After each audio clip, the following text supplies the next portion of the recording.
Hi guys, I tried a video earlier but for some reason it clearly didn't work. So I'm just going to go from where I left off. Basically, I've done nothing so far. Um, I'm just in the game. I've hired an under 18 manager. Not made any signings, not made any tactics or anything. I basically just set up the game and set up my staff responsibilities. So I'm just going to take it from here.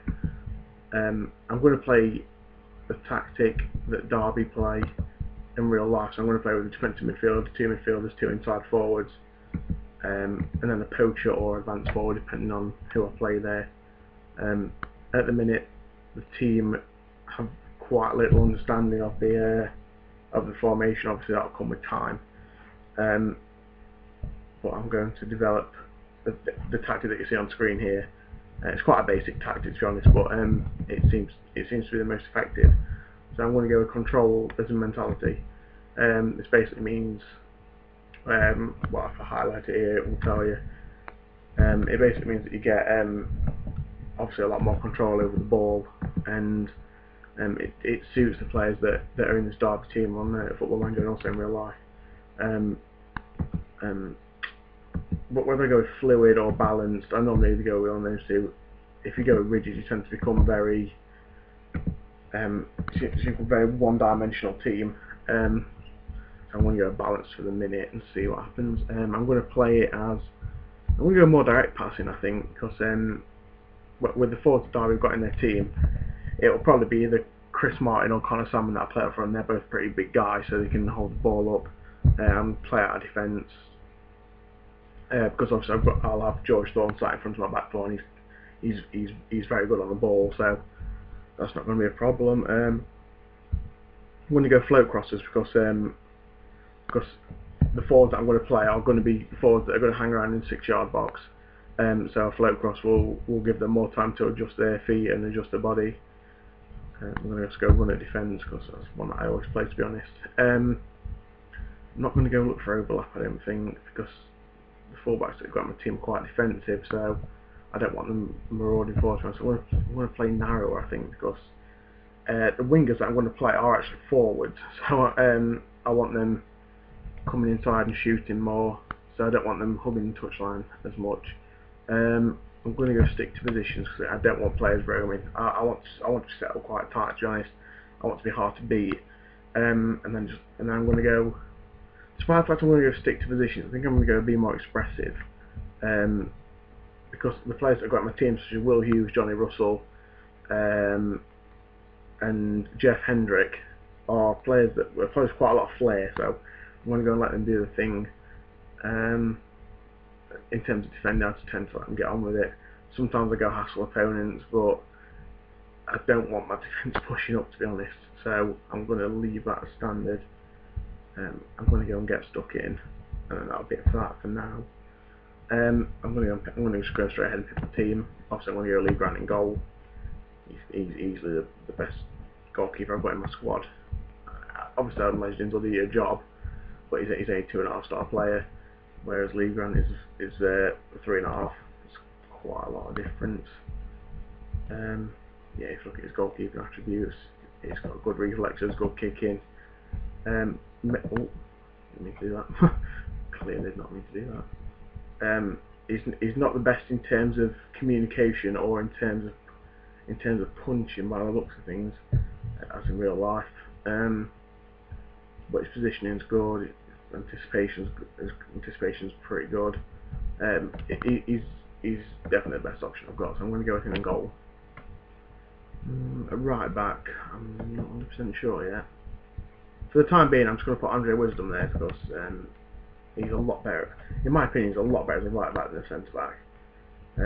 He's best as a complete wing back, but I don't really want my full backs marauding. So I think I'm just going to stick him as a full back and stick him on support. So that means obviously they'll get him forward, but also carrying out the defence. I'm going to stick Craig Forsyth at left back for now. He's terrible in the game, but he'll do for now. Centre back, I'm going to put Richard Keogh. He's captain, first choice starter. And I'm going to stick Zach Whitbread there on the left side, who is criminally overrated on the game, whereas Jake Buxton is criminally underrated, and he's starts the game in the under-21 team and on the transfer list. I mean, some of these stats, quite frankly, are appalling. He's a lot better. At the start of the game, admittedly, he wasn't the best in real life, but obviously he's improved so much over the last season that you thought he might see some change, but clearly not. But some of these stats, like his work rate, his tackling, I'm going to stick him in the first team as a backup. Because it's criminal to have him in the under-21 team. Just going to let him sit in there for a bit. If he wants to come back into the first team. My star defensive midfielder is George Thorne, and he's out for a good month at the start of the game. So I'm going to stick John Eustace in there for now. Completely different kind of player. Sorry, he's more of a ball-winning midfielder or anchorman, to be honest. Whereas George Thorne is more of a creative player. So I'm sticking as an anchorman.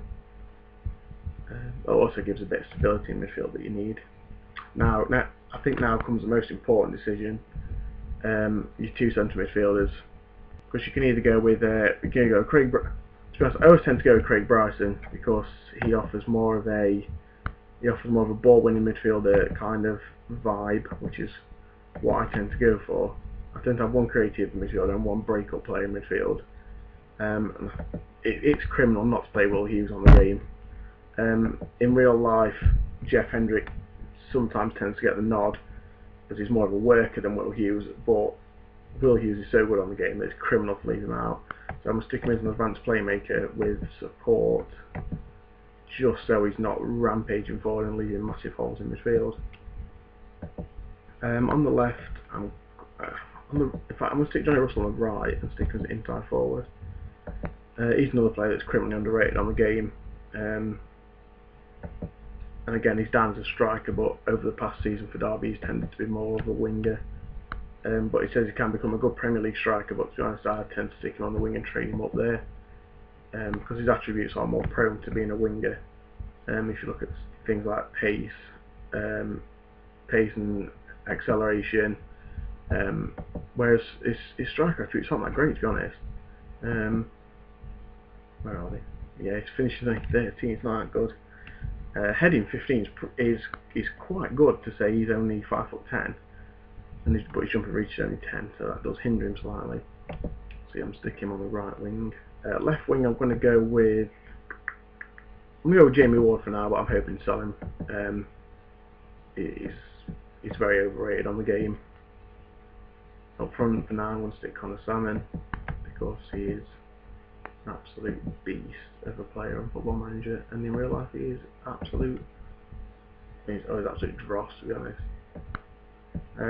Chris White, for some reason, starts the game in the under-21s, even though he is probably Derby's best striker. So I'm just going to move him to the first team. So there we go, that'll be my starting 11. Just set these guys inside forwards. We'll stick them as support, and Connor Salmon as target man. Right, obviously on the bench, Legend as my goalkeeper. Ooh. I'm one of these people that likes to have my bench nicely organised. It's just my way of playing. Obviously you don't have to organise your bench like this, but I find it really annoying when people don't, to be honest. Stick Coots, Hendrick, I'm sticking Bamford on the bench, he's quite a good utility player. Then I've got a choice, do I stick Dawkins or Martin on the bench? I'm going to go with Martin because he's more of an out-and-out striker, and that's what I need, because Bamford is more of a winger. So there we go. That's my team and my tactics. Clearly my priority has got to be a left back. This Craig Forsyth is absolutely rubbish on the game, so I'm going to go and see if I can find a cheap one. I tend to look for loan players at the start, just because they're already going to be established players. Obviously the people here are too much. I've only got 750 grand, the players here but somewhere over £2 million, so I'm going to have to keep going down. I'm going to search someone that's on the loan list. Transfer status, listed for loan.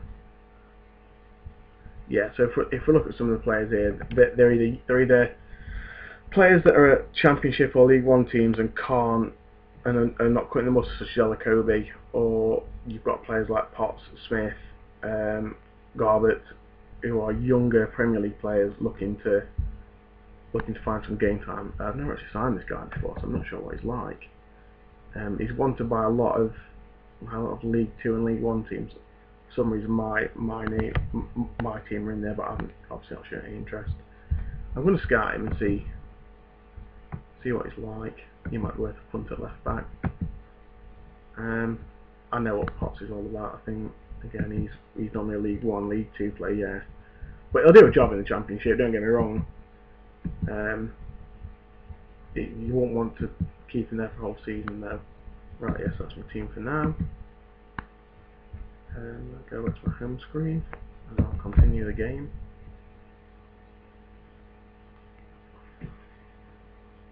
Wolves away in a friendly is actually quite a good game, because as League 1 teams go, they are probably the best one on the game. And in terms of squad, my team is probably mid-table, depending on how much you can get out of them, maybe pushing for a playoff place, but I'm not expecting massive things first season. It's all about getting the balance right, of course, with any team, but yeah, if you look at like Everton have made a bid for Mason Bennett straight away. If you negotiate, you can get upwards of £1 million for him. I have done in the past anyway.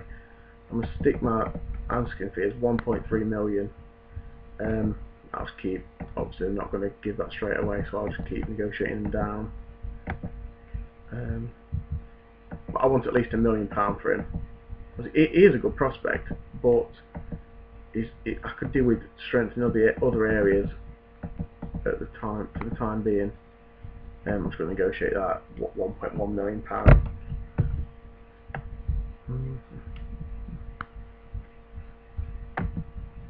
Let's carry on with that.